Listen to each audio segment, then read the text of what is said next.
in before we go on to the next lessons by tomorrow, no, for Saturday and Sunday. Okay? Sige.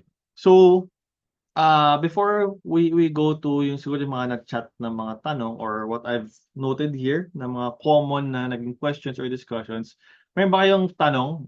We can have an open forum. You can chat away if you have any questions or clarification. Again, we want to limit it dun sa mga naging discussion natin for the first 2 days. Okay?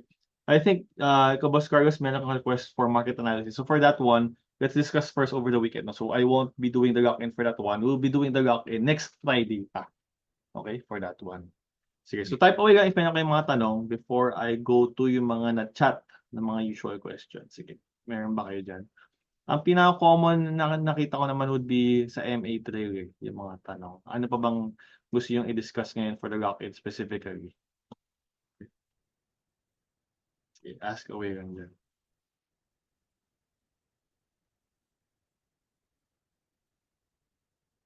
Ayan, sige. So, first question is, Sir Seth, sa RSI wall break, dapat po may distance. Anong ibig sabihin mo ng distance, Jules? Yung distance nung point A to point B, dun sa RSI ba? Kunyari, may ganyan ka, tapos ganyan yung isang wall mo. So, parang kunyari, may kang onting gap. Ganyan ba yung tanong mo? Is that your question? Okay, sige. So, for RSI wall, since it's an oscillator, okay, mahirap talaga makakuha ng exact levels dyan kasi hindi siya parang SNR na PD. Sa akin, as long as approximately near sila to each other, hindi naman yung parang sobrang obvious na magkagayo, ganyan, okay. Pag hindi ko siya kino-consider, pero kung near or less to each other naman, okay. And they also make sense in terms of a level or area sa price na binabantayan natin, okay, di mas valid siya. Okay. So sa akin, mas ganun yung ginagawa ko. Parang, it's supplementary naman eh. So again, RSI is only supplementary. So again, what you want to be able to observe is, meron ba talaga nag-make sense na price to be broken? No? Is there a level that if broken, may mangyayaring maganda pa sa price? So ako, for me, you have to consider this primarily muna. Okay? Ano ba yung hinahanapan mo ng potential na accompanying wall break? So, mas hindi tayo magche-check, 'di ba? For example, is this a price level that is related to a trend shift area or trend shift line? Is this an area that when broken will lead to a volatility area, for example? Okay? So, mas ito yung mga titignan ko na level. Is this an area that when broken can lead to a continuation? So, VA usually, this is for pag minor levels ang tinatrade natin. Okay, minor levels. So, mas ito titingnan ko. Then, if yes, saan ko titingnan kung meron kang possible na nangyaring milestone breakout or wall breakout. Okay? And if wala tayong wall breakout, let's say, tingnan mo, dun sa area na wala tayong wall breakout, it doesn't make sense. Okay? Huwag mong pilitin. No need to force indicators if wala naman siya. Okay? Ang isang naging substitute ko, so I'll discuss this pa sa setups eh, pero I'll show you guys lang yung isang ginagawa kong substitute for this one is what I call an undercut na lagi na MA break.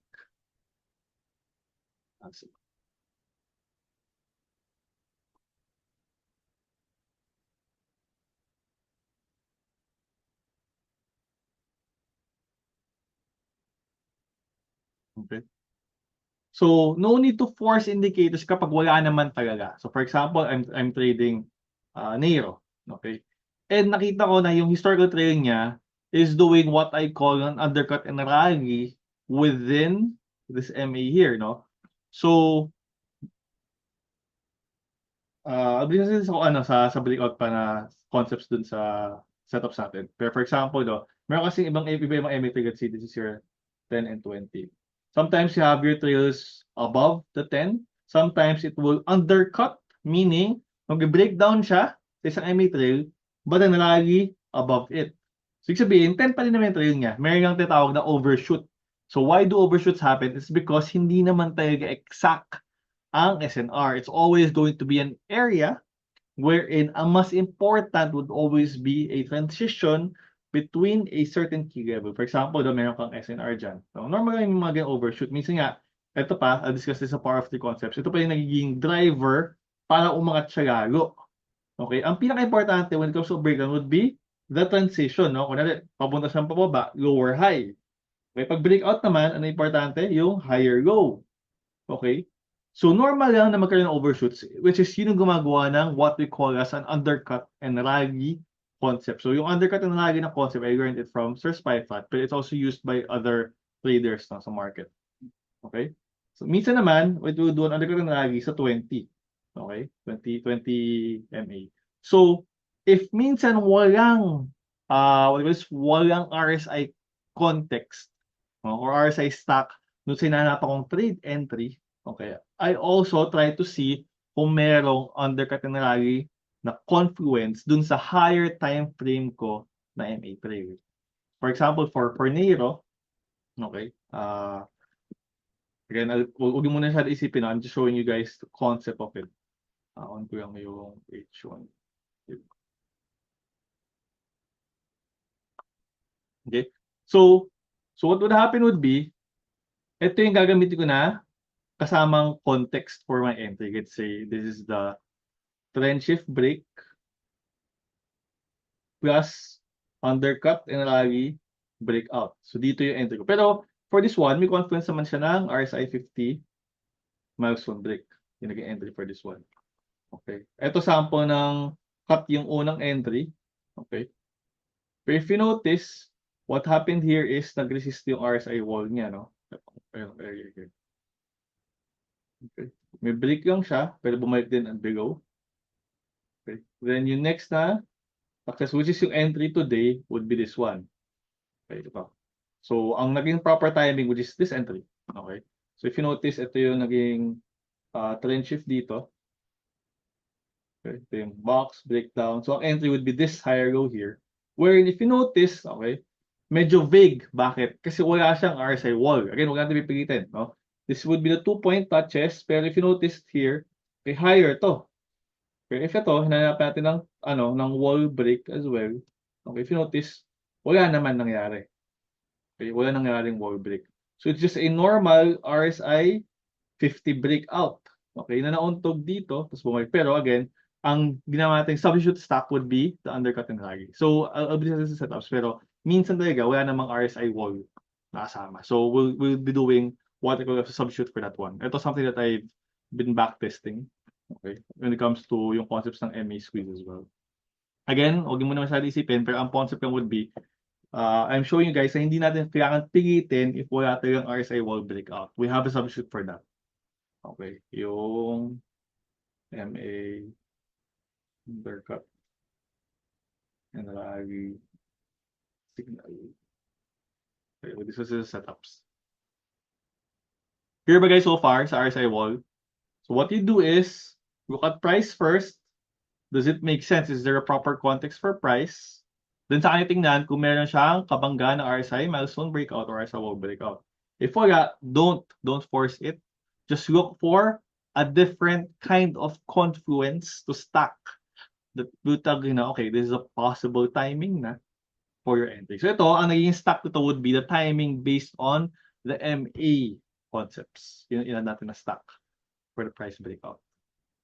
Okay, then again, why do we want to always be checking for the price context? Because price is king. Sabi natin, when you do your confidence stacking, you have to look at price action stocks first. Doon sa titingin sa indicator stocks mo.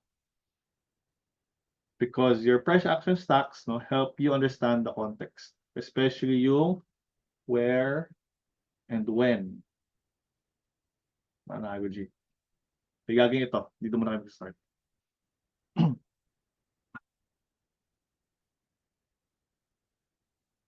Okay.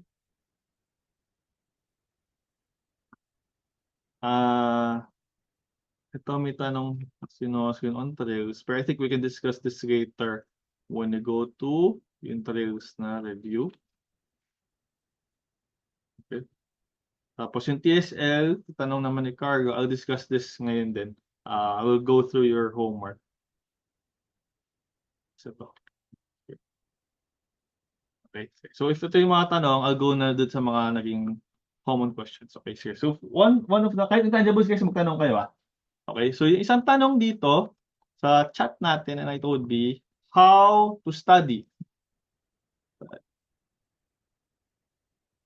Tama ba? Question. Ano aralin? Okay. So just give you guys ideas. So how to study. Again, I'm always telling to students, it's not in the amount of time, no? Not the amount of time. Hindi rin siya sa dami ng inaaral mo.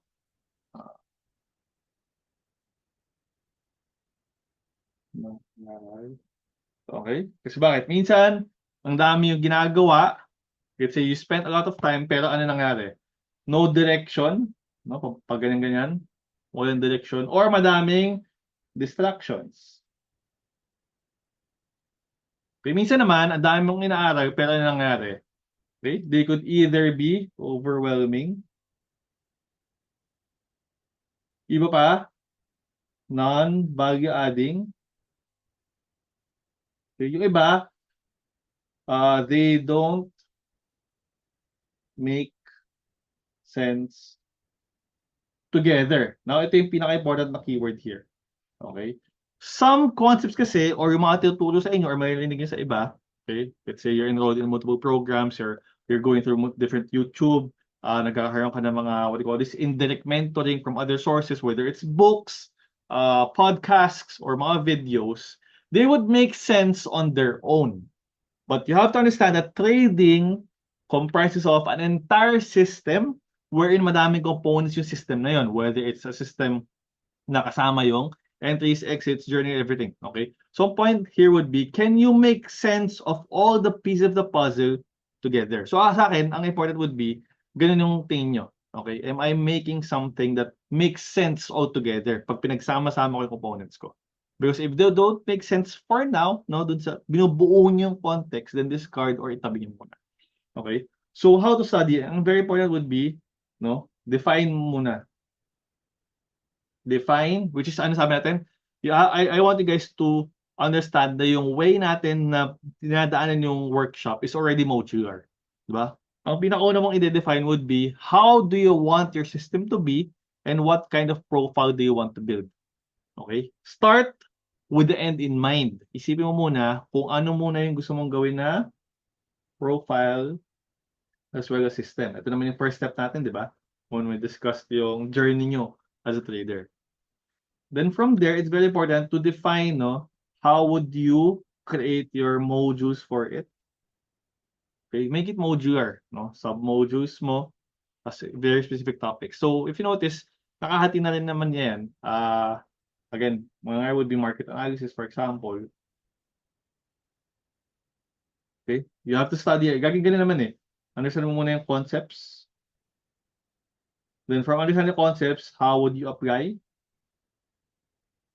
Okay, and nag-discuss na ako, no? How would you build a skill like an athlete? After apply, how would you measure? Okay, do this per sub-module, sub-skill that you have. Okay? So concepts, kaya intindi ko yung concepts. Bawat terminology ba gets ko? Bawat key idea ba gets ko? Can I build them together? Then apply mo muna. Okay, sige, practicing ko siya. Okay? Practice. Okay? Just put yourself out there, try mo lang. Okay, mag-submit ka ng charts, mag-sample analysis everything, then measure. Okay? Ang term namin for measuring, nagagamit ng SMB Capital, yung proper would be scorecarding. Okay? Ang goal mo is, if you, what you don't measure, you can't improve. Yun ang pinaka-important dito. A lot of traders, kaya sila banu pa rin is because ang concept na mag-aaral would be really just parang absorbing or just reading, no? Or just doing things. Pero there's no sort of measurement na kahit anong ginagawa nila. So all of your sub-skills, you have to be able to measure. For example, sa sa market analysis, nagawin mo dito would be, let's say, Monday. Okay? Monday, may analysis ka, which is your planned scenarios. Okay? Ang tanong lang would be, ginawa ba ni BTC yung isa sa mga scenarios mo? If yes, then may score ka for the day, di ba? That's one out of, let's say, ang trading week days mo for the week would be 5 days. Tapos pahinga mo yung 2 days. Kasi nag-journal ka, nag-review ka, etc. So, pwedeng ginagawa mo, okay, 1 out of 5 na yung scorecard ko for this week. Okay, then just do it. No, wala kang pa kung kunwari, Tuesday, magiging analysis mo. Okay, gawin mo pa rin, put in the work. Wednesday, tama na mo, diba? Tapos magiging na the rest. So, 2 out of 5 ka for this week. Then, compare mo na lang for the next week. Understand mo, saan ba ka nagkamali for this week, everything. Pero at least, you're measuring it. Okay, nandyan, yung magde-define ng quality of study mo. Okay, how you're able to absorb and master the concepts, how you're able to practice what you've actually read and understood, and how can you measure and constantly improve what you've been measuring. Okay, so yun parang very simple 4 steps siguro that you have to do per module. No? Mastery of concepts, application of concepts, measurement of concepts, no? Scorecarding, and improvement based on this feedback. Okay? If hindi mo maintindihan how would you improve, at least mayroon kang data na pwede mo ipasa sa akin sa community. Okay? So, ganun lang. Then, do it again. O, watch this thing. Okay? Paano ba mag-watch this? How can I create my own personal domain for watch this? Again, ang point of watch listing is to be able to identify ano yung lagi pumapasok sa domain of execution mo dapat. So, let's say this is your domain. Tapos mayroon kang, let's say, gainer 1, gainer 2, gainer 3, gainer 4, gainer 5. Diba? Tapos, ito pasok sa system mo, ito hindi, pasok, hindi, pasok. Okay? So, actually, ang measurement mo would be out of 3 lang. So, ang tanong would be, ilan dyan yung na-watches mo? Let's say, si gainer 1, yung na-watches mo, ang scorecard mo is 1 out of 3. Diba? Hindi dapat out of 5 kasi bakit? Hindi ito part of domain mo. Kahit gainer, hindi ito part of domain mo. Diba? Now, doon ka mag-measure to improve.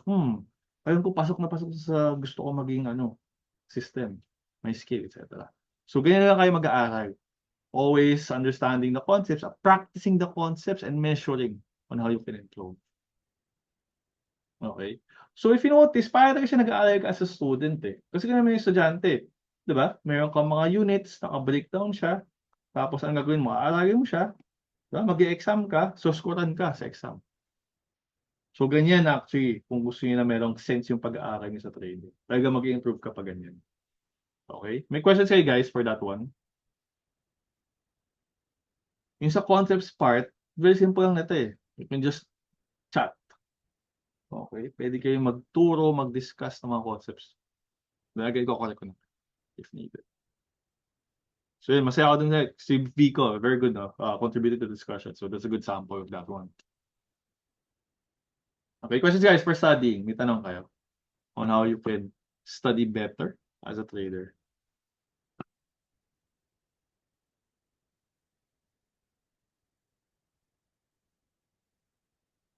Ang key rin dito would be huwag kayo ma-overwhelm. No? Hati-hatiin nyo lang talaga. And again, discard, simplify as needed. Ang going would be just to have a plan. What do you want to achieve in the next 3 months, 6 months, 1 year, and so on. Then progress from there. Kasi yung months na nakalipas pero lang progress. Okay. And then, may question din on clarity framework. Tama naman yung yung ginagawa. So again, malayo pa naman tayo. We haven't discussed the entire clarity concepts. Okay, clarity framework. We discussed muna yung foundational, which is being able to analyze. So ganyan, checklist muna. Ang goal lang dito would be, siguro, master nyo lahat ng terms. Okay, understand all of the concepts. Then gawa kayo ng checklist nyo of things you have to check. Then, kung ano lang concept mong gawin dun sa pag-chart mo. Yun muna. Then, ang mga dito would be, transform natin yung checklist nyo into setups, which is we'll be doing this weekend. Okay? Yung sa checklist kasi kulang pa kayo nung sa powerfully na stocks eh. So, yung advanced price action natin, discuss natin by this weekend. So, 3 stocks. Okay, pero, ang meron na kayo dapat sa checklist would be yung price action stocks saka yung indicator stocks. Okay? Then setups, and after setups kasi, dito na kayo mag-focus sa execution. Okay? And execution, madaming layers yan. Okay? You have your watch list execution, market analysis execution, you have your entries, Okay? Then, after entries, ano kaya mo i-manage muna? Yung risk mo. Risk management. Okay? Kung magka-cut ka pa, afterwards, you have your profit management. So, mahaba pa yung framework natin. But again, everything starts with understanding yung mga concepts na we discussed. Okay? Ayan, ganda ng scorecarding. At least hindi lang wins and losses yung basehan. So, that's very, very important. The goal here is to really, understand yung concept of process-based confidence. So, ito sa intangibles. Okay, a lot of traders, the reason why yung emotions nila is really a roller coaster. Ganyan yung emotions nila. Emotional damage is because they're anchoring it on results. Okay, yung mga banong trader, what they do is, okay, pag panalo, mataas confidence. Pag tago, bagsak confidence. Pag panalo, mataas confidence. Pag tago, bagsak confidence. Familiar ba to, guys? Win, lose. Win, lose. Ito yung pinaka-common. Okay, emotionally driven traders. But, yung mga magagaling talaga na traders, mga CPTs, if you wanna be consistent, okay, and very stable, okay, if you notice about it, anong parang keyword yan? Consistency, stability. Sometimes I also call it neutrality. Okay? They're traders na sobrang strong na anchoring nila sa proseso nila. They know that it is their process that gives them their results. Okay? So, as long as susunod mo yung proseso mo, as is lang yan. Parang, kunyari ikaw si Javi, meron kang business process. You have your business process. You have your business manuals, masusundan ng mga empleyado mo. You just do it day in, day out. Day 1, gawin mo lang yung proseso mo. Okay? Kung kumita ka ng 50K, that's that. Pero hindi mo alam kung magkano kikita for that day. Huwag yun ng business. You don't know how much you will earn for that day. So day 2, gagawin mo yung proseso mo. Kumita ka ng 25K. Okay. That's that. Day 3, ginawa yung proseso mo as is. O, ganito yung gagawin natin sa opening ng business natin, naglinis, etc. Prepare na ingredients, lutuin to the standard, o yung kahera, ganito, pag-uwa mo ng orders, everything. O, kumita ka ng 100K. Okay? If you notice, variable yung results. The results vary. Pero what maintains the same or what stays the same would be your process. Okay? So if ganyan kayo tumingin, no, okay, I need to really troubleshoot and build a process that I am happy, proud of, confident of. Diyan kayo muna mag-focus. So yun yung ginagawa nyo ng scorecarding or process improvement. Okay, gumaganda ba? Gumagaling ba ako? Okay, so on. Pag ganun, mas hindi kita tamaan na, ay, may tago ako, pero did I follow my process? Okay, that's a market-driven loss. Pero kung natin natago ka, hindi mo sinunod yung proseso mo, that's your stupidity kicking in. Diba? Pinaparusahan ka ng market for the stupid thing you did. And you deserve that. So, ganyan tingin sa market. No? If natago ka, dahil hindi mo sinunod yung proseso mo, you deserve it. So, dapat ganun. Parang ang goal dun is magkaroon ka ng sobrang strong emotional attachment sa process mo. Na parang, okay, I deserve that loss. Kasi yung ano nang ginawa tama sa proseso ko. Pero diba, if you follow the process, then sasabihin mo lang would be, okay, after doing this process, kita ko naman it will win more than it will lose. No? Then I would just have to follow it. So, ganyan, anchor. Dito lang mag-anchor. Process-based confidence. Okay? Next would be, ito, maganda yung tanong ni MC as well. Okay. So, tangibles din. What action did you do po to apply yung concept ng ABC sa money? Kaya ano po inisip or action nyo para maging A to C mo yung emotion weight sa money? Okay. So, ano yung very concrete steps that I did for this one? Okay. So, again, ang point, di ba, would be dati, we have our A to C, wherein magakas yung anchor natin, wherein money wants and needs. Okay. Ay, sorry. Okay. So ang goal here is to, diba, have concrete actions on how to eliminate this one and anchor it towards us, self, and our skills and capabilities. So ano yung pinaka-concrete actions that I did, no? One is I have to rewire mentally. Rewire mentally. Okay, this is very, very important, no? Ano yung common na steps for rewiring mentally? Usually, meron tayong ginagawang mga declarations. No? Meron tayong pinaniniwalaan ng mga personal truths natin. Okay? Ang pinaka-important dito na monitor niya would be your self-talk. Monitor your self-talk. Okay? Hanggang sa lagi mong, pansinin mo talaga yung words mo, no? Understand if you're saying things out of scarcity.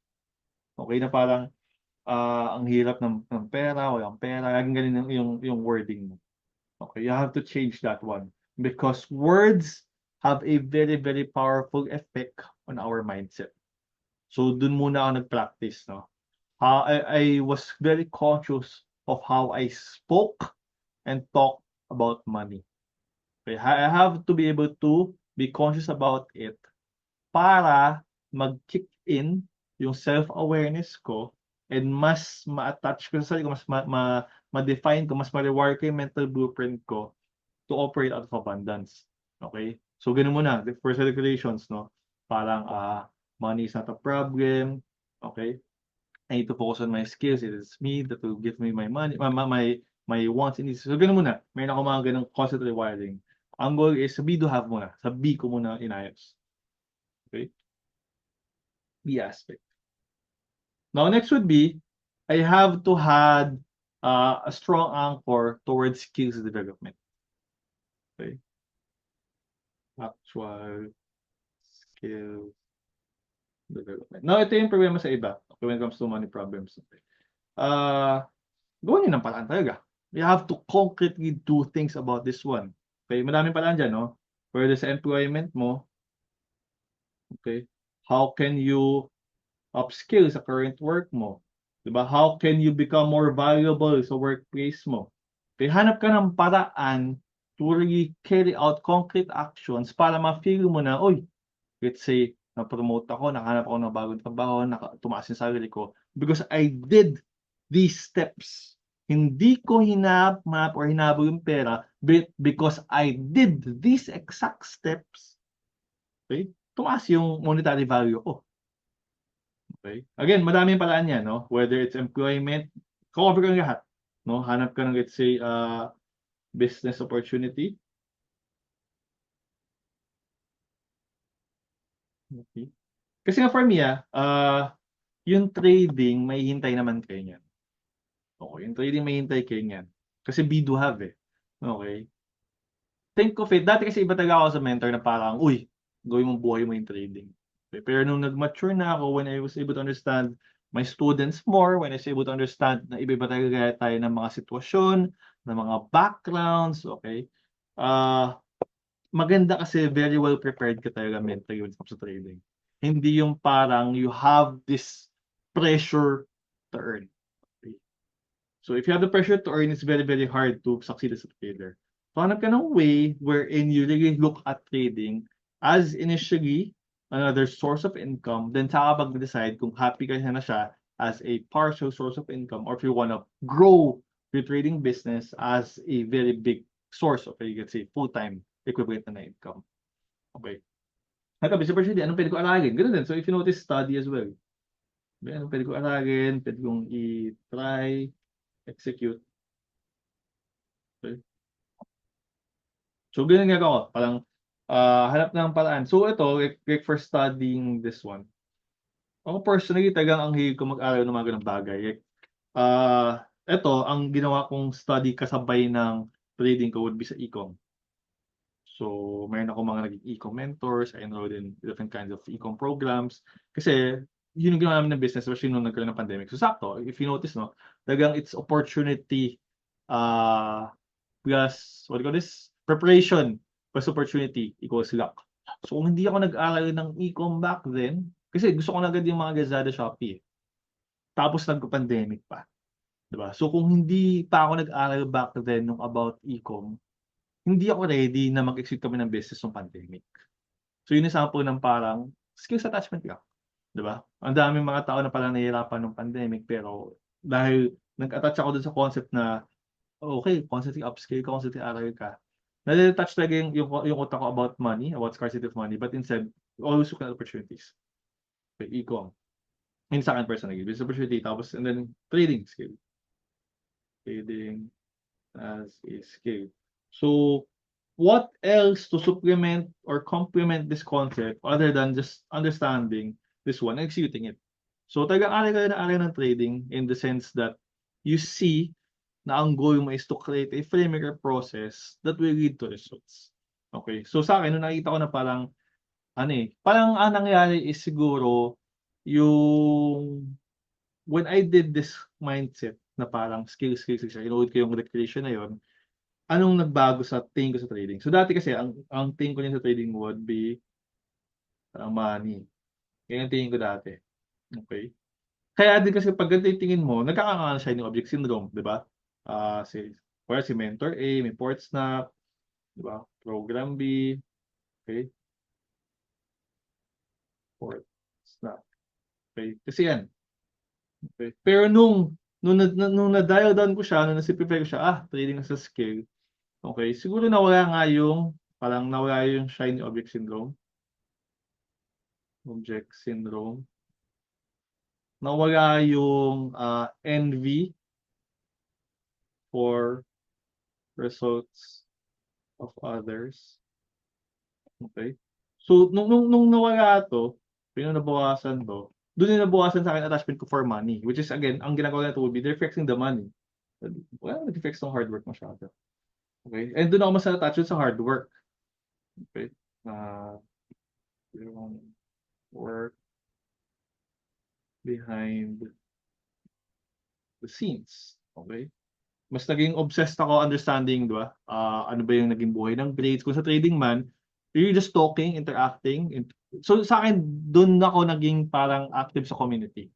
Okay? Hindi nga sinabutan yung student phase ko eh. Okay? Pero dati, sobrang, di ba, yung iba, may mahihayin sa Discord, everything. So one way to kontra yung pagiging mahihayin ko would be, sabi ko, ito yung way ko also to be more detached sa money. You're just talking with people, no? Understanding ano ba yung ginagawa mo, paano mo ito ginagawa. So, focusing na kaya sila may results, kaya mga mentors ko may ganitong results is because ito yung pinot nila na work. So ganun lagi, always be having more attachment towards the work behind the scenes, always asking about what they did, paano mo to intindi, paano mo to in-analyze, more of ganun yung attachment. Kasi nga, ang goal mo is to slowly step away dun sa attachment towards sa money. No? More of concrete actions towards attachment sa skills, no? Sa mastery, everything. So ganun sa akin. Mentally rewiring, then sa do aspect ko, okay, focusing on skills development, which is ginawa ko siya mismo. No, aral. Really dedicating most of my time not looking at results, but obsessing over what work was needed to be put in. Tapos, eventually, yun na yung magiging have mo. No? Sabi natin, ang have point ko na was when I was more confident in my skills than using money. Doon ako nagkaroon ng breakthrough sa trading. When I was more confident in my skill of making money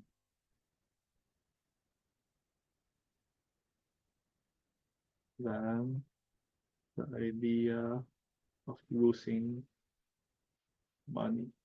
So when I was more confident in my skill of making money than the idea of losing money, okay, ito na yan. It led to my trading breakthrough.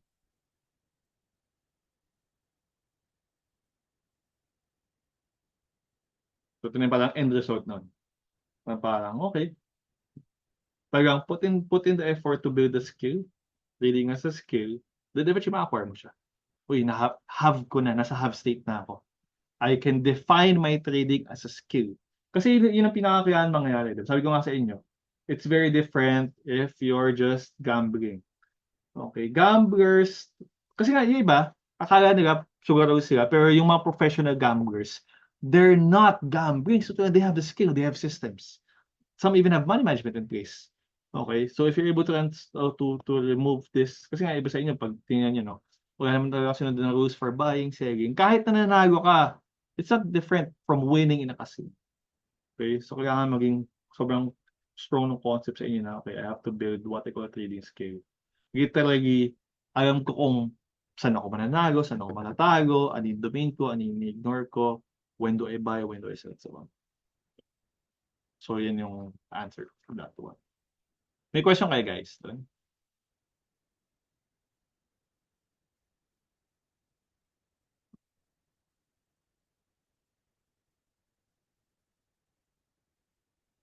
Question.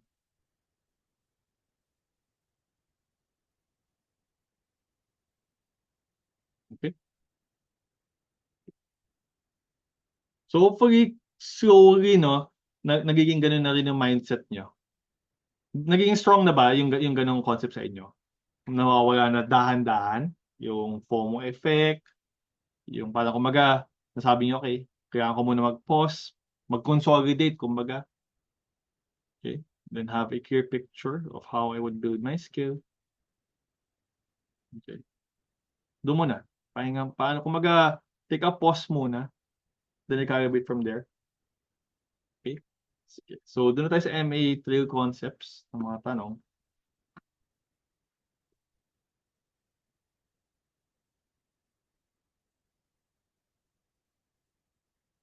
Uh, yung mga na-mention na ako. So, sa main server, pwede ito gamitin na yung mga, what call this, yung mga search functions. Very, very okay din. Mm,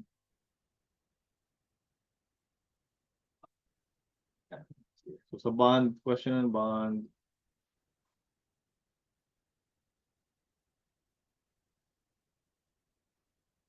Okay. So, top ng analysis, possibility sa digig gumawa ng temperatures H1, nabasag DKL. So, actually, tama naman yung sabi ni Vigo dito. Okay. Yung initial trail kasi talaga niya is on the sideways pa. So, pagka sideways yung initial trail, gaging temporary lang yan. Pwede siyang mag-slow down or speed up. Okay.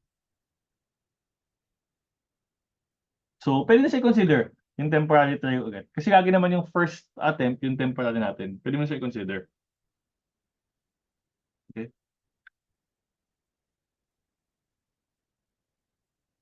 Yan. Tapos, ang difference na dito would be, is it a temporary trail outside of the trend or inside of the consolidation muna? Kapag outside of the trend, mas strong na yung validity ng temporary trail. Pero pag inside of the trend pa rin, ang goal nilang is level-to-level trading. So, tama naman yung sabi dito.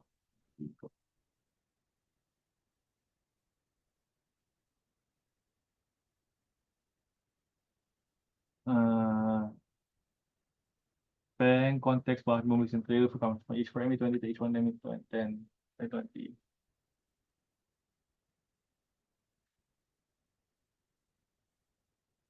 If you notice, no, ito na yung 1, 2, 3 mo na candles.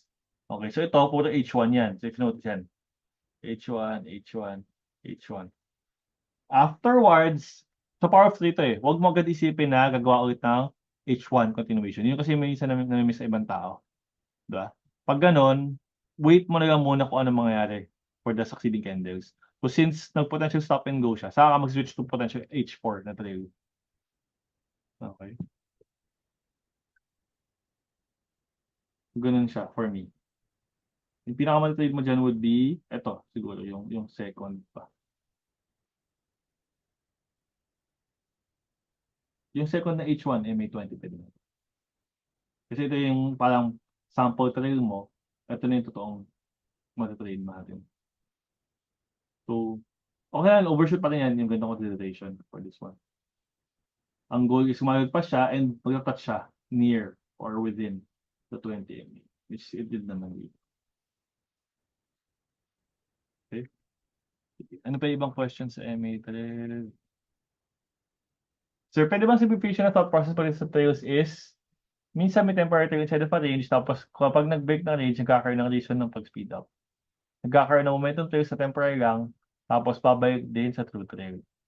Kapag may previous swing touch, pwede mo anticipate na yung next swing touch niya is magiging saan siya nag-previous swing touch.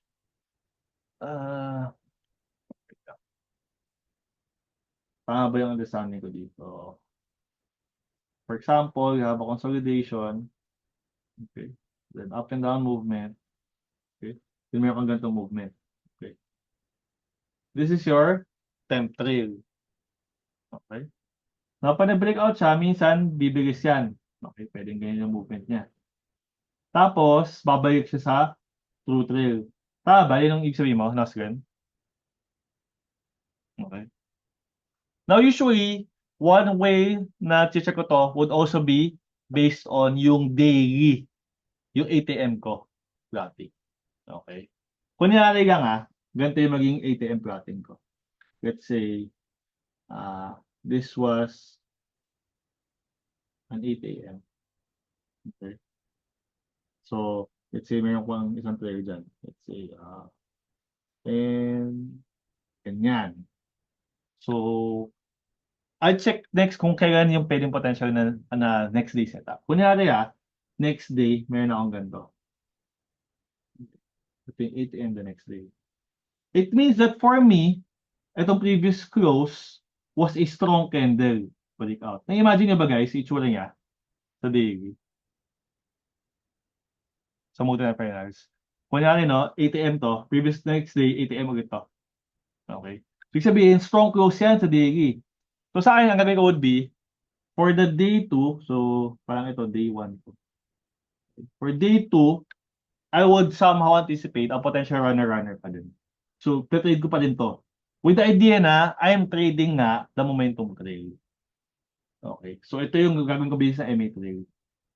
Yung previous pa rin na pinanggalingan. Kasi ang magiging bias ko is runner-runner siya. Okay. Especially if market is aligned. So, top down analysis din mo. So, kunyari kita ko, mukhang mag-momentum din day to yung market or bias is up yung market. Then, if dito talaga yung demarcation line, demarcation point, then I would mark this as my potential trade idea. Pero, minsan kasi ganito yung naging itsura din. Okay, sometimes, what happens is, okay, dito na yung day to ko. Ganyan. Pag dyan yung day 2 ko, okay, pag dyan yung day 2, I would analyze muna. Okay, I know that this is a temporary momentum trail coming from this true trail. Okay. So, pang ilang base na to? Diba? So, mayroon ka ng previous na dalawang run up there. Okay. So, itong third potential run up, okay, I might probably skip or observe na lang muna.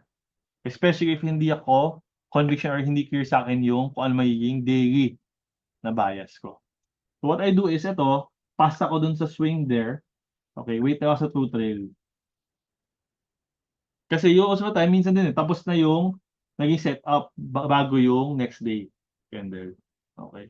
Kung maiwan man ako niyan, let's say, umangat, nag-swing, sometimes I also do tactical chase kapag may ako sa market or pass on it na lang talaga. Totally. So, ganyan ako. I usually assess kung matitrade ko pa yung momentum trail niya or I would stick to the true trail. Ganyan gagawa ko personally. Okay? Kasi, ang magandang sample dyan would be si Neiro.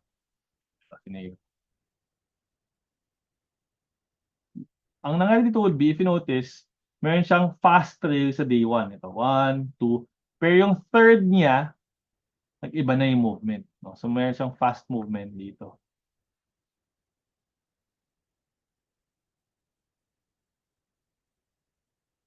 Okay. If you notice, dun sa third din, so first momentum trail, second momentum trail, sa third attempt, dun na mahina. Hindi siya nag-break out agad. Dapat kasi pag ganyan, within this one, nagbalik out na siya agad. Kung i-maintain niya yung 10 MA trail niya. Diba? So sa third, siya na-attempt sa momentum trail. So ganoon din, na-assess ko rin kung saan niya gagawin. No? So atin natin demarcation rin as well based on and start. Okay, so ito yung sample ko na gano'n. If you notice, kaya na nangyari yung close ng day. Di ba? Parang, mukhang third base na to ng momentum trail. Di ba? Hindi na siya ganun kaaga eh. Sabi natin, sa power of 3, you have to count. So pag ganyan, pass na muna ako sa momentum trail. Tinan ko kung saan yung magiging true trail niya. Diba? Which is, diba? Parang nangyari is, stop and go pa rin. Ay, stop and go, yung parang runner pa din kasi positive. Pero, nag-shift na pala siya kung sa slower trail. So, mga idea dito would be, yes, third box to, pero second day. Diba? Third box, pero second day. Dito na. Nauunahan natin ng power of the discussion eh. Diba? So, ibig sabihin, day 2 ng true trail niya. Kasi wala naman siyang ginawang trail dito eh. So, oops, yung pala dito gagawin. No? If you notice, yun yung hababantayan mo for the next few days. Okay? Ay, ito. Or kung na-miss mo man to, dito ka na-enter. Ang ganda nga ng market timing ito eh. Okay, so pag 20, 'di ba, 6 to 7 candle tayo. So 1 2 3 4 5 6. Okay. Ito yung naging timing nito. So gumagawa naman afterwards. Ito may cut lang dito eh. Pero ito yung sample ng stick with your edge. Okay, 1 2 3 4 5 6. Dito nag-signal si Nero. 1 2 3 4 5 6. Dito nag-signal. So kaya maangat na, 'di ba? Cut. Okay lang. Diba? Tanggapin mo yung cut. Ganun naman ang trading. Hindi laging 100%. Let's tubugi after. Tapos wait mo ulit. 1, 2, 3, 4, 5, 6. Yeah. So ito, 2 out of 3. Nag-succeed. Undercut, rally. Ito, fake, nag-undercut yung rally kaso mahina. Ito, undercut, rally, boom. 100% gain. Ganyan mag-backtest din guys ha. Huwag yung gaging ma-obsess na parang, ay, tago panalo. Diba? Probability is game. Grabe ito Nero. Hindi ko pa rin ito ma-short eh, if ever. Dito kasi yung DA kasi ito eh. Ayan, so ito. Ito na yung makapal. Let's see kung mauntog na dito sa galero na to. Kinain niya lang yung VA, no? So they...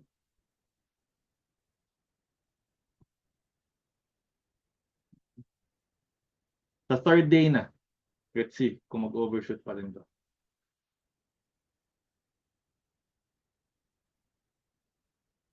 Okay, so ganun kasi ginagawa. I want to understand if I'm trading the momentum trail or the true trail. Pero I always try to respect yung true trail niya. Meaning, kung mag-trade man ako ng momentum trail, no hard feelings kung makat ako sa true trail. Kasi alam ko na I'm just trading a momentum trail. Usually, pwede mo siyang either i-pass or i-tight execution.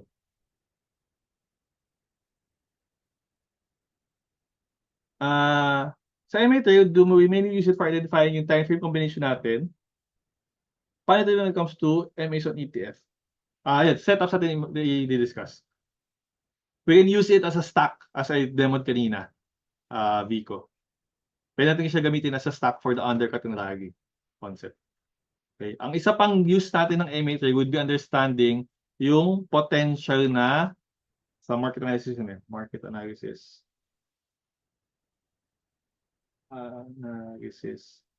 Okay, ano yung MAs for your trade idea? Ano yung MAs against your trade idea? Okay. To also determine ano yung potential na ang tawag doon would be yung sayaw or speed ni BTC. No? Ano yung move or speed of BTC to determine what to trade. Okay, so ito pa isang use ng MAs, market analysis. You also use for market analysis. Pero kita mo na si BTC nasa H4 yung trail niya pataas. Okay, ibig sabihin, yung congruent or yung aligned setups for your tokens would be H4 as well. Pero kung gusto mo ng faster setups, hanap ka sa H1. Okay? Pero mali na maghahanap ka ng mga, let's say, M15, M1 setups. Kasi bakit? Makakat ka lang doon. Kaya nagmamadali ka, nag-trade ka ng mga M15, M1 momentum. H4 pa kayo sa'yo ni BTC. Makakat ka kasi babalik lang din. Si BTC pa ba? Okay? Kasi pa yan, makita mo yung sa'yo ni BTC nasa H1. For H1, mabilis, no? Yan, pwede yan minsan meron ka mga M15, M1 setups for H1. So H1 yung congruent setups mo. So this is the market. Ito yung mga outlier setups mo, mga faster setups. Okay, that's one way. Two is for level to level trading. Okay? For example, alam mo na, let's say, H1 to, okay? Tapos, meron kang H4 dyan as resistance. So, ito mo trade mo, no? Yung H1 to H4 movement. So, pwede mo siyang gamitin as potential SNR stocks for level to level trading. Sometimes ganyan nangyayari. Or kita mo na yung token, lahat ng trails yan, pababa. H4, bago din ng H1. Alam mo, overwhelming na yung long, let's say. So, ang long mo lang is, let's say, M5 or M15. Alam mo na, scalp lang to. Diba? May nga ako dito, babounce ko lang papunta sa H4, H1. Tapos out na ako. May mga ganyan din minsan. Gagamitin mo siya as resistance. So, M is as SNR or level to level trading. It's also another function for MAs.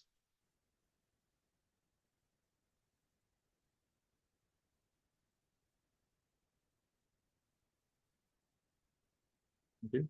The last question on MA3 would be, how do you determine Intel, especially if mayroong undercut in rally or overshoot? Daily candle na titinan ko. So, tama yung sagot mo. Daily na lang. So, for example, for this one, okay, dahil momentum pa rin naman siya, kaya I treat it as H1, overshoot lang. So, sa daily ko na check. Kaya nag-close talaga bearish yung previous candle. Ito, let's say, yung September 5, bearish close to. Ay, stop and go. Sa H4 ako maghanap. Pero as long as ganito yung mga candles ito, sa akin, overshoot na lang if meron. Kasi, ang minsan kasi, ang runner-runner mo, sabi ko nga doon, meron ka mga deep pullbacks, deep retracements. So, pag deep yung retracement, ang DNI would be, hindi siya mabilis agad. So, ito, let's say 1, 2, 3, 4. Hindi siya sa fourth candle onwards ang timing. Pwede ka maghintay ng mga 6th or so. Kasi nga, deep yung pullback. Gano'n ka-deep to? If you notice, yung deepness ng pullback nitong ito, nangyari dito, ang nangyari is, hindi siya nag-continue agad, no? Gumawa siya ng cup and handle instead. Parang ano pa rin ito, isang structure pa rin yan, ganyan. Nag-cup and handle siya. Kasi bakit? Too fast, too soon, eh. Diba sabi natin, ano eh, from a deep pullback na nag-break na to attempt for a breakout. Ito sample ng yung mga nagbe-breakout trade, cut ka dyan. Ano, parang breakout trade mo to. GG ka dyan. Kasi di mo hindi yung concept ng too fast, too soon. Kaya mo ng time and structure compression. So power of 3 din yan. So discussion natin. Okay, this is your resistance touch, resistance break. Sa third attempt pa usually successful. So sample ng power of 3 sa Nihiro. Okay. Different from this one. Ito, hindi natin ng power of 3. Bakit? Kasi meron kang stable consolidation before the level breakout. O yung too fast, too soon. So, mga too fast, too soon movements ang gumagawa ng power of 3 that creates inverse and shoulders or cup and handle structures. So, ganyan na nga dito, no? Basta observe mo na, okay, dahil deep pullback, okay, could be slower, pero for me, overshoot pa rin yan for a potential runner-runner. Huwag may discount pa rin yung daily na candles. So, ito, trend would be, momentum pa rin. Ay, lakas pa rin ito.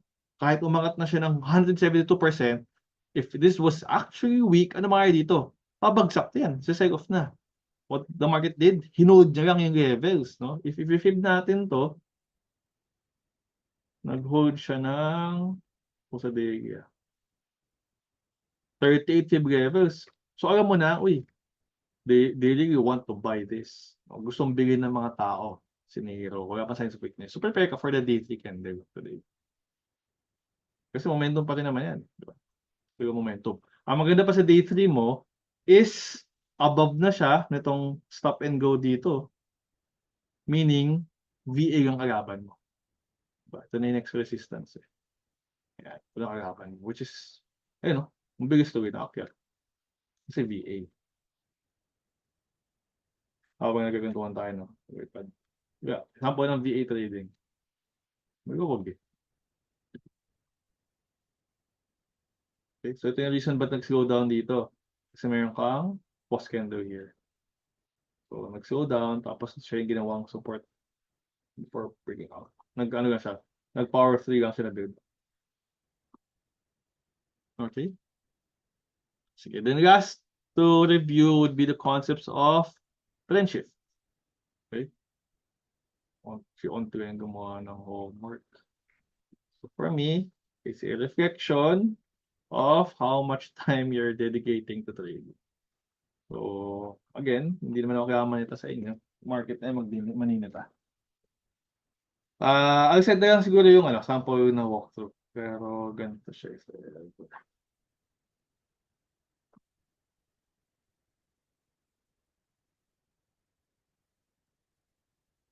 Okay, so for this one muna.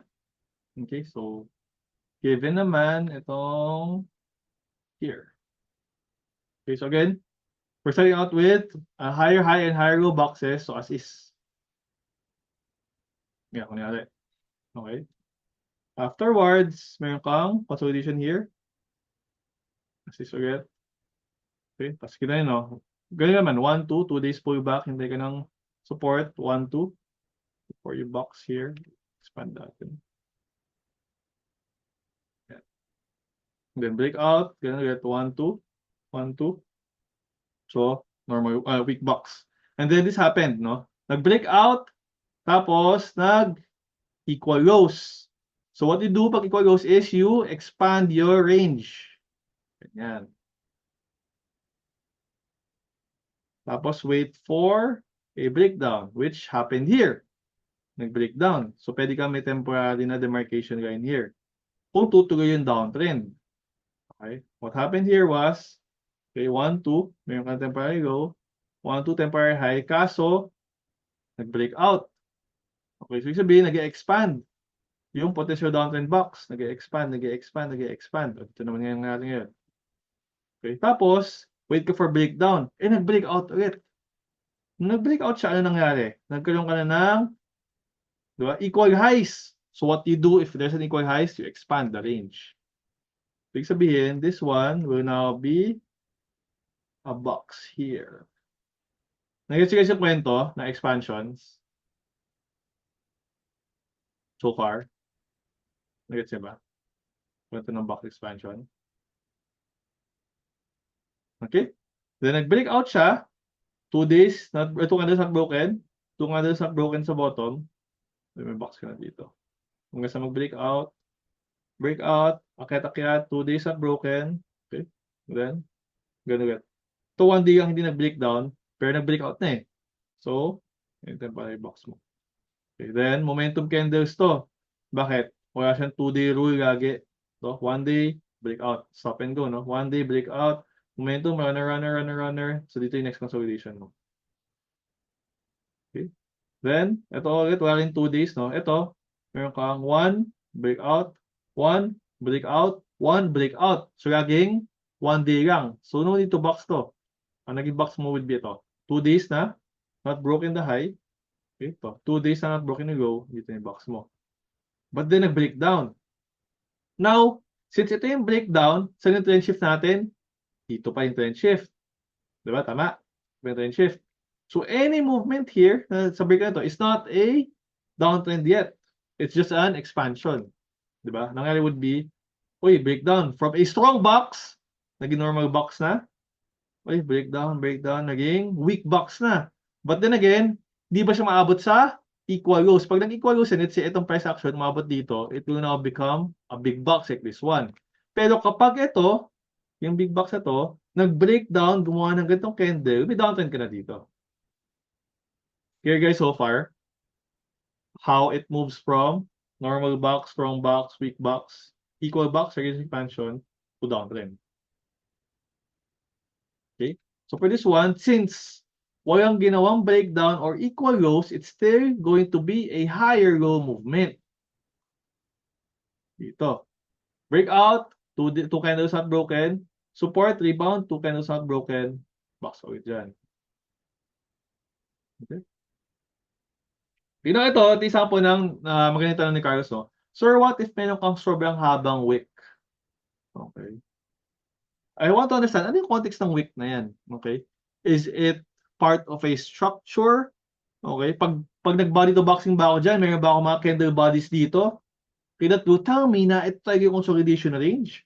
Or does it look like an overshoot? Or what we also call as an exaggeration from the market. Mga binigla lang. Okay. So pag ganyan, what we do is, sabi natin, you can use it as part of your range resistance. Okay, ranging. Ganyan. So pwedeng, usually what I do is I plot na lang ganito. I will plot a line. Ganyan ko na lang yan. Pero dahil mukha siyang exaggeration, dahil yung next kong consolidation, in terms of the candle bodies is here, kaya dito ko na lang muna i-analyze yung boxing ko. Okay, kasi to simplify that, pwede man gawin would be gagantuin mo na lang. Yan. Ito yung very simple dyan. Gagawin mo. Valid dito guys ha. If yung iba sa inyo, ganyan yung sagot, that's totally valid. Okay, tapos ang gagawin nyo dito would be ito yung trend shift. This is also valid kasi pwede kayong purely wick boxing ang basis nyo. But if you notice, medyo late na yung naging signal for weakness, which is andito pa. Okay. Now, pwede yung gawin would be ito. No? So if mukha sa exaggeration, I would just plot that one. Then, observe as is fine. No? So two candles not broken. 1, 2. Dito yung top ko. Ito yung rebound. Two candles not broken. And so I would box it somewhere right here. Okay. Tapos ito. Two candles not broken. 1, 2. High. Two candles support not broken. 1, 2. Rebound. Okay. Ito nag-expand. Ito yung dito. Ito. Baggy. But then again, bumaba. Itong pagbaba niya, ano to? Nag-hit dito na equal lows. So expansion to. Pero, ano pa din yung previous higher low mo? This one. Which is di naman inabot. So, we will create a higher low box here. Ganyan. Okay. Now, this is a breakout attempt, but the next candle automatically bumalik. So, kapag yung next candle mo, okay, is automatically a trap, pwede mo namang i-expand yung mga ganyan. Kahit yung expansion mo pa ganyan. Okay?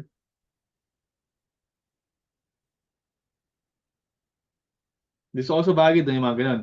But if you want to consider it as a close, kasi ito, diba? Nag-close siya, sir, above, body break. Valid din naman yan. So, ganun din. 1, 2. Ito yung high mo. Then, 2 candles at broken. 1, 2. Ito yung initial low mo. Ganyan yung boxing. Tapos nag-expand na lang. Expanded until here. Ganyan. And then, a breakdown. But was it the breakdown of the previous higher low? Hindi. So, expand lang tayo ng box. Ganyan. Expand, expand, expand. Okay. Now, ito yung sample ng trap na nangyari on the very same candle. So, kapag same candle na nag-trap, wala siyang, ito kasi pagkakaiba dyan. Ito, nag-close siya above. So, pag-close above, pwede ka na ngayon mag-next box kasi nga, successful breakout. But if ito, nag-failed breakout siya, dun sa same candle, you can expand it na lang. Kasi bumalik naman siya ng consolidation. So, expand, expand, expand. Ito rin. Bumalik consolidation, expand, expand. Tapos, yan, hanggang dito. Okay? Now, what happened here was, okay, nag-breakdown. Nag-breakdown itong equal box close na to after expanding it and na-hit yung previous higher low, may trend shift dito. Tama ba guys? Na-hit na finally yung trend shift natin dito.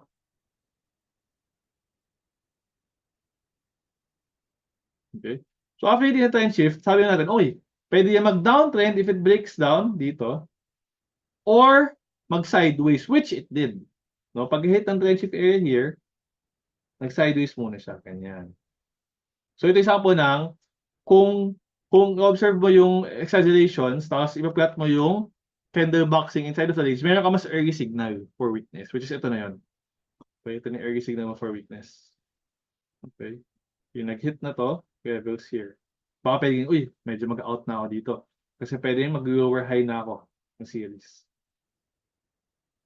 Okay? So, yun yung ratio for this one. Okay, here. Or, Pag ginawa mo tong one big box, sabi natin, diba, ang releasing function kasi minsan, they have micro boxes inside, which is ito yung mga micro box mo inside. Ito yung pwedeng next na trend shift. Which if you notice, doon naman siya nauntog. No? Dito siya nauntog. Ayan. Before continuing the downtrend. Okay? So ito, if we were to box this one, sa downtrend naman na series, pang box here.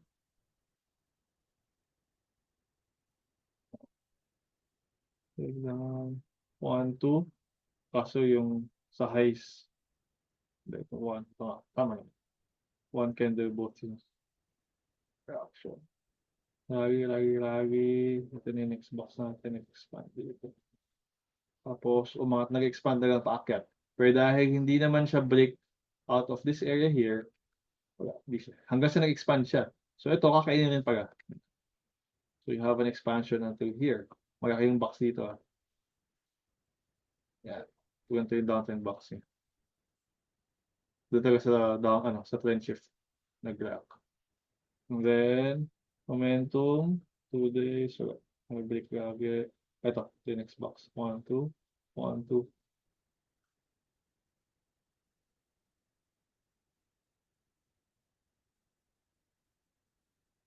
Consolidation. So, parang ganito yung homework niya for this one. So, laging, okay lang kahit malayo guys, kasi nga, marunong naman kayo mag-understand na meron namang nagiging ranges. Kasi yung iba, ang problema nila would be, ay, ang layo ng trend shift. Dapat ba maghanap ako ng palang cheat or mas malapit na trend shift? Understand yun na, pag may malapit, it's just a potential trend shift or temporary shift, pero sideways pa rin naman ang mangyayari. Kasi ang sideways naman, it comprises of both up and down movements. So, kunwari, nag-down siya. Tapos sasabihin mo, uy, pwedeng magkaroon dito ng uptrend kasi meron akong parang mag-hit ng potential trend shift dito. Ang layo pa kasi ng true trend shift eh. Ang din mo lang would be, kung magkaroon ka naman ng breakout dito, ang going lang would be to take you to the range resistance, which is ang hindi ginawa dito. Diba? Kasi pwedeng gawin niyo dyan would be, ay hindi, gusto ko itong going uptrend boxing. Kunyari, gagantuin ko. Ayan, ganyan. May gagawa ng ganyan boxing sa inyo. Okay, ganyan. Uy, breakout yan. Uy, ito breakout din. Pero ang idea dito would be, kahit na mayroon kang higher highs and higher lows dito, hindi yan yung true uptrend niya. Kasi bakit? You're just inside the range. Diba? Ito pa rin yung trend shift mo. Kung mag-uptrend ka na. Clear guys, yung concepts ng may micro box ka, mayroon kang major box, mayroon kang tagang trend shift. Minsan magaya yun, huwag niyong dayain kapag magaya yung trend shift. Basta, previous higher low, higher low, higher low, higher low, or previous lower high. So itong malaking box na to, huwag yung dayain na, ay, ang uptrend na yan. Ito pa rin yung trend shift niya sa downtrend. Okay, malayo man, pero yan naging trend shift niya. Hindi to pwede maging trend shift ha. So, ayan na to. Kasi bakit? Di ba? It's just an expansion of the downtrend box. Pag sabi mo na, uy, uptrend na to the moon na to. Wala, di mo nakita yung concept na, hindi. Pwede pa mag-downtrend. Which is, yun nga, pag mag-na-blind side ka, baka i-hold mo lang yung gains mo dito. Di ba? Instead of saying it at resistance. Sabi mo, hold ko to kasi nag-reversal, nag-uptrend na eh. Hold ko yung gains ko dito kasi gusto ko yan mag-to the moon dito. Pero kung nababasa mo na tama, na alam mo na, it's just a sideways on a downtrend. Downtrend pa rin yan, no? Diba? High, low, lower high, lower low. Anything na mag-high dito is just a lower high dito. Diba? Ayan, no? Lower high pa rin yan, no? Kahit anong high mo dyan, na high. Hanggang hindi mo na-break to, it's still a lower high. Ito yung reference point mo. So, pag ganyan, naiintindihan mo na, okay, meron ako temporary uptrend, pero lower high pa rin ako. Kaya ako magbenta. Otherwise, ipit ka pag nag-resume yung trend after mag-sideways movement.